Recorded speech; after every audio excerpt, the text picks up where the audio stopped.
something different.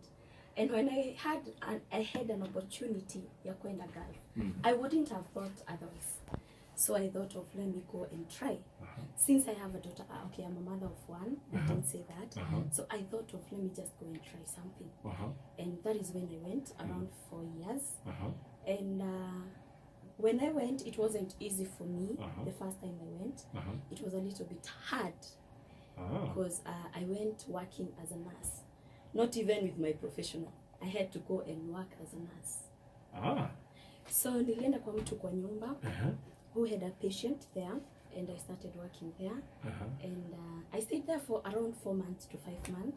I had a lot of challenges. And then I decided I go back to the office and come back home. If not, I get for another. So how did you get yourself to the Gulf? Now, I had to search for an agent. We have agencies that take people there. So I got a call from a friend, which she knew somebody who was an agent. And then I went there. When I went, he told me, okay, you can go. I did all the things that they required us to do at that moment. So you pay? Yes. Mtu unalipa? Yes, there are some commissions that you have to pay. Unalipa agent ndio uweze kusafiri. Yes. So yeye anakutafutia job, unaenda kufanya job Uarabuni. Yes. Na hivyo ndio Wakenya wengi wana hustle Waenda kwa agent ndio kadote Hivyo ndio tu wanafanya. Unaenda kwa agent, you pay whatever you have to pay and then you go. Guaranteed jobs. Guaranteed jobs. Sometimes yes, sometimes no. It's both sides. So wewe ulienda hukupendezwa? Mimi nilienda. By the way, my agent was okay. I cannot complain. I call a spade a spade.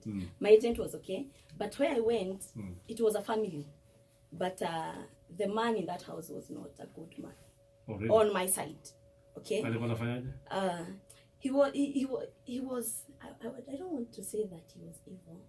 He had some weird characters as a family man. Tuambie tu, usiogope kuongelea, tunaongea tusaidie watu wengine waweze kuelewa. Okay, he needed to have a relationship with me.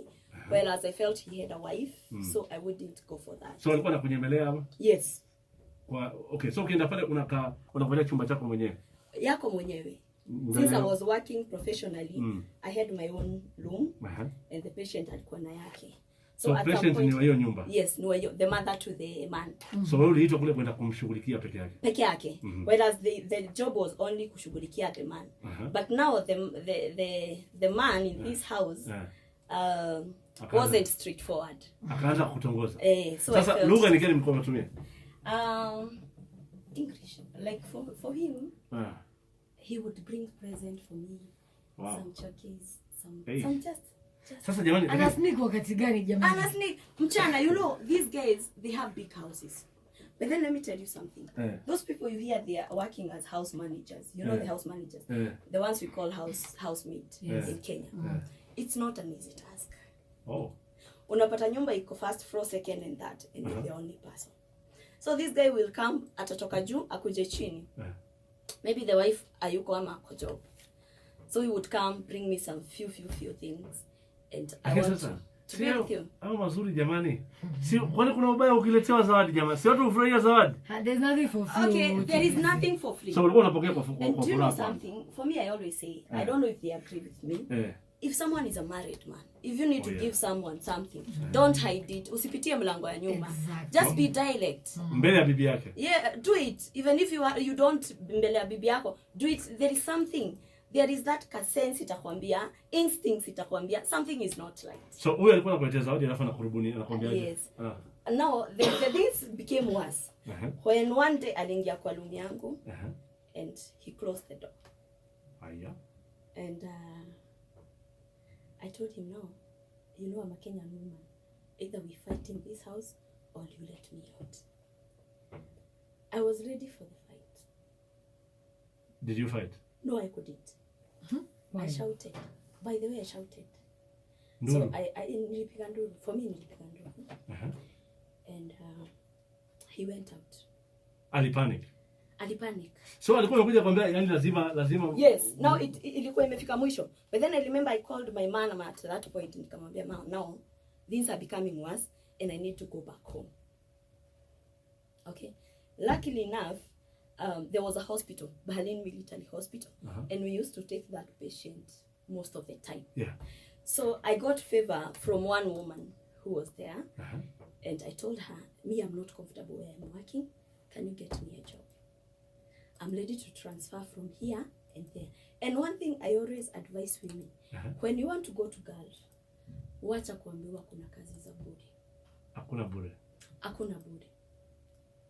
I stand on that. Usiambiwe kuna kazi ya bure. Hakuna bure. It's better you pay your commission. If things get to us, just come back home. We are coming back. But this story yako ni moto sana. I know. We are coming back manake yani It's a movie. It's a movie.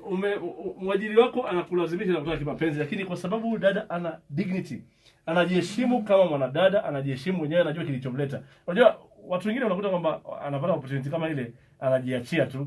Sawa, anafanya mapenzi, anafanya kitu, baadaye anakuwa ni mtu ambaye anatumika. True. Na pia anavunja hadhi yake. True. Lakini udada alichokiamua kufanya ni kwamba nitasimama wima na hadhi yangu. Siwezi kubali chochote au yeyote hata kama ana pesa kiasi gani aweze kushukisha hadhi yangu. Amazing. So I approached one woman, nikamwambia naomba at least you help me nipate kazi. And that's how I ended up being in Bahrain Military Hospital where I'm working now. Okay. So after that, we created a TikTok page. Most of us took a TikTok. By the way, most of the people when you took a Gulf took a TikTok. Okay. And we would meet every day jioni, kila mtu anajiongea, what are you going through when you wanafanya house managers. And I thought, why can't I just come up with something to help when you wanateseka? Okay. So tukaungana watu kadhaa, one of my assistant being here, we have people who we cooperate with, we have people, officials in every country. Nikapiki kila mtu pahali mmoja mmoja. Nikamwambia sasa nafikiriaje? Kuna wasichana wanateseka. Na tumekuwa tunalia kila siku that we need support. And maybe hatupati hiyo msaada yenye tunataka. Umenipata? So we came together and we started searching for funds to bring them back home when they wanna struggle. Okay. So with the well-wishers, we started bringing back home one by one. Wale ambao wanapata shida wale wanapata shida. So how do they access you? Now what we do, kila mtu tunajua tuko na namba yake ya simu. Okay? Tunajua penye unaishi. So we try all the houses in that place zinakuwa with numbers. Okay, so hao ambao wanateseka wanasema wanahangaika. How can they how do you know, kwa sababu tunapata report ama vipi kadogo? Kila siku. Kuna kwenye news kwamba kuna watu wanateseka Uarabuni. Hawajui mwende nani, wapi. How do you reach Now you see, like the TikTok platform, it's so easy for us. Wewe unaingia TikTok jioni, unakuja unasema ninapitia hizi na hivi. Ninaomba msaidie. Because we always access Wi-Fi. Most of us we always access Wi-Fi. And TikTok we communicate one on one. So kuna group. Mna group fulani ambao tuko na group. Okay. Ya watu tumeleta pamoja. Okay. So hata wewe kama rafiki, we always say that we are brothers keeper. Wewe umepata mwenzako, maybe hujampata siku kadhaa. Tunasema mtu fulani hatujampata, jaribu kumpigia simu tujue penye tunampata. Ukiona kimya mnamfikia. Tunamfikia. Okay. So that is how we started it, and so far so good. Favor Foundation. Favor Foundation. Yes. So ningependa Philip, labda kwa ufupi tuweze kuhusiana na hii Favor Foundation na mtu ambaye labda anataka kuijua, labda anaweza ijuaje. What do you guys basically do here? Naam. So essentially kazi ya Favor Foundation ni ku create awareness na ku sensitize people sana sana kuhusu wale watu wanapitia magumu in foreign countries. Na one of the challenges discover wakati hizi cases zilianza kukuja is that most of the people wenye walienda huko hata ku raise your ticket peke yake they had to like ask for help from relatives, friends. Some of them took loans so that they can be able to waende huko wapate kazi. So wakati mtu kama yule amefika pale amedhulumiwa na kweli hana njia ya kurudi, because mara kadhaa unapata ule mtu labda alipofika pale kama wanadada mara mingi wale ambao wamekupa kazi they want something to hold ya kuonyesha kwamba hautaweza kutoroka. Because kumekuwa na situations whereby umeenda umesikia uko uncomfortable unahepa. So wale wenye the employers wamekuwa some of them, not all of them, they retain your passport. Na sasa hiyo ndio ilikuwa imeleta challenge moja kubwa. So unapata kupata help hata ukienda immigration hauna documentation. So hawezi tu kukuweka kwa ndege tuenda. Bila passport. Bila passport. Sasa hiyo mna drama hiyo. Imekuwa ni drama na imekuwa challenge sana, but we have received a lot of help from the officials kule immigration. Because wakati tuna make a call kutoka huku tunaambia tuko na shida na mtu fulani na right now ako either police station ama ako mahali fulani mafichoni, wameweza kutusaidia to some extent. Wanaweza kurescue? Yes. So far mnaweza sema mmerescue kama watu wangapi? Around 22 years. Yes. Mmeweza kurescue kutoka huko mkawarudisha? Yes. Something funny, the last lady tulileta ni kutoka Njoro. I think alikuwa kwa news, alikuwa ametoka Njoro. Yes. Alikuwa ameangushwa na bosi wake, wakakozozana tu kidogo. Paralyzed. Yes. Yes. I brought her back home. I followed the case until akakuja nyumbani. So there is another girl who's also alive. I won't mention her name. She had an attempt rape. And when she came here, she was from her stepdaddy. The stepdaddy chased her. I stay with her. So we always try our level best to yes, just so kuna watu ambao labda wanataka information zaidi kuhusu vile wanaweza kuwa follow na kama hivyo. Tuache tupate burudani kidogo, afu tukija tukimalizia labda utaweza kupeana hizo points za mwisho. So tunarudi kwako DJ Flash uweze kupatia